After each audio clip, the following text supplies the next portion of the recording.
As Ukrainian forces continue to hold off a months-long attempt by Russia to take the eastern city of Bakhmut, Kyiv is now signaling that it is gearing up to launch a counteroffensive. Now, many are pinning their hopes on new Western weapons, including German-made Leopard tanks due to arrive soon. The new hardware could help Ukraine break the stalemate in many areas and take back a lot more territory. Russian artillery fires on Bakhmut after months of attempts to take the city. Ukraine has forced its enemy to commit major resources and take tens of thousands of casualties. The Ukrainian military says it's buying time for a spring counteroffensive. Part of the preparations for that counteroffensive are happening far from the front lines. In Spain, Ukrainian troops are finishing their training on advanced Western tanks. They hope the Leopards will be a game changer on the battlefield. Until now, Ukraine has been using older Russian model tanks. Ukrainian troops are getting training from NATO forces elsewhere too, like here in the UK, learning the art of combined arms warfare, how to coordinate all the high-tech weaponry with infantry assaults.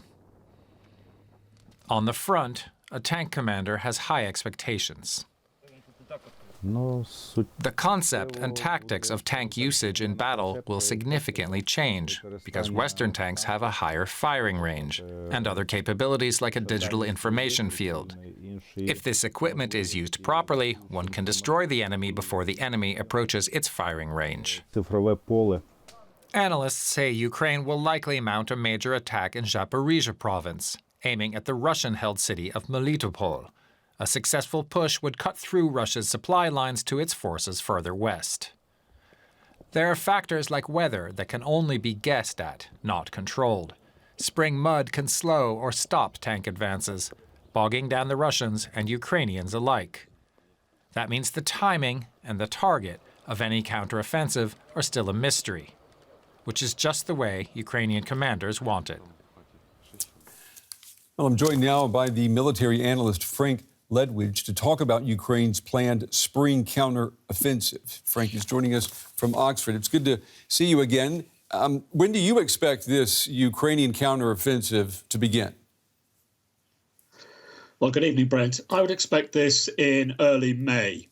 The vehicles that were mentioned in that report, tanks, infantry, fighting vehicles and so forth, plus the adequate training of the many troops required will be, if not maximal at that point, they will be adequate, I think.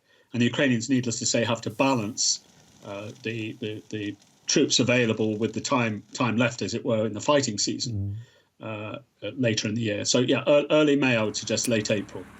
And we know Ukrainian troops have been fighting in Bakhmut now for more than 7 months. Could losses there jeopardize Kyiv's ability to launch an effective counteroffensive? I mean, do the law of diminishing returns begin to set in?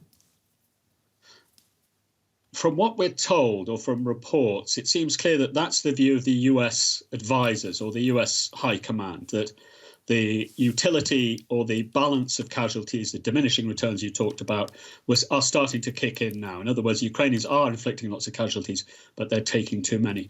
But the overall answer to your question, Brent, is no. This will not impact the overall thrust of the counteroffensive. And the reason is this, that Ukraine is preparing quite a large force.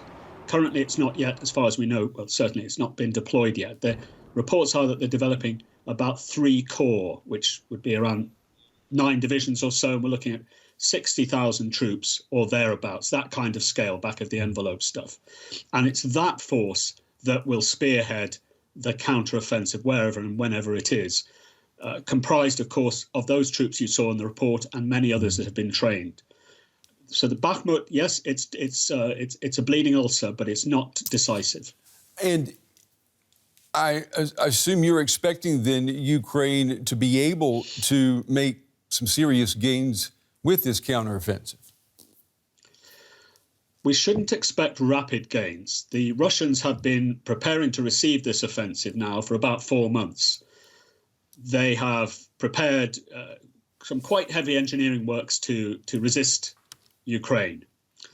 And it will take some time and a great deal of effort to get through those.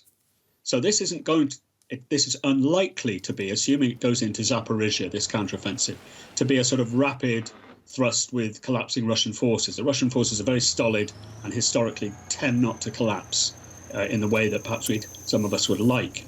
Let's also not ignore the possibility that the offensive may not go in to Melitopol to cut that road to Crimea, may go elsewhere.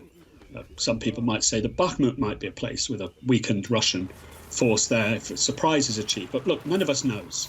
The answer to your question is it's unlikely to be a rapid strike straight through to the coast. It'll be a lot harder than that. And we've talked numerous times about how the success levels really depend on the types and the amounts of Western weapons that the Ukrainian forces have and at what time they have access to those. So you've got all of these variables.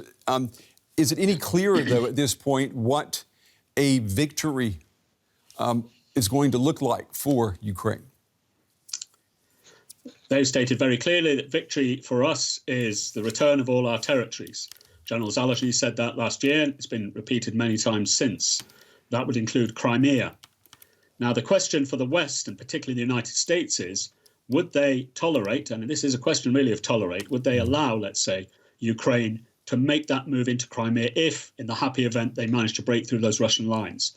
Their strategy so far, publicly at least, is extremely unclear and often contradictory, the US. So we don't know. But I would suspect that there might be serious consideration given to the potential Russian response were an attack on Crimea to go forward. But we're a long way from that yet. Yeah, there's also a U.S. presidential election next year that people are talking about, too. We can't forget about that. Frank Ledwidge, as always, it's good talking to you. We appreciate your insights. Thank you. Thank you, sir. Good night.